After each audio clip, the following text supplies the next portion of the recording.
শেষে জেদ্দা চলে আসলাম 3 দিন হয়েছে, কারণ ভিডিও এরকম ছাড়িও না আর বলেও না কথাবার্তা। জেদ্দা 3 দিন চলে আসছি।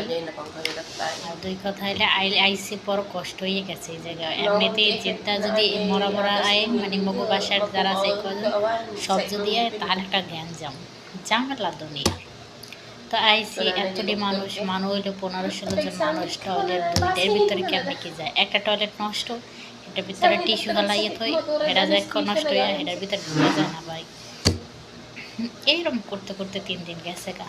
আই তো ম্যাডাম এরকম ম্যাডাম বাসায় যাবো কখন, ভালো লাগে না কেন ভালো না কই না ভালো না, মোরা বাসায় চলে যাব, মোরা এনে ভালো লাগে না। টমেটো গায়ে আছে কমানে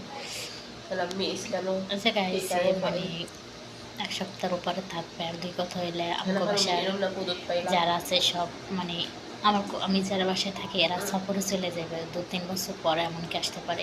আমার কুফলে জায়গায় পুষ্টিন পাইছে, তো ওই জায়গায় চলে যাবে সে। তো এর জন্য মনে হয় যে বুড়ি আইসে যে সবার কাছে একবার বেড়াইয়ে যেতে পারে আছে। আর সে ঈদের আগে চলে গেলে তো আর দেখা হবে না কারোর সাথে। আর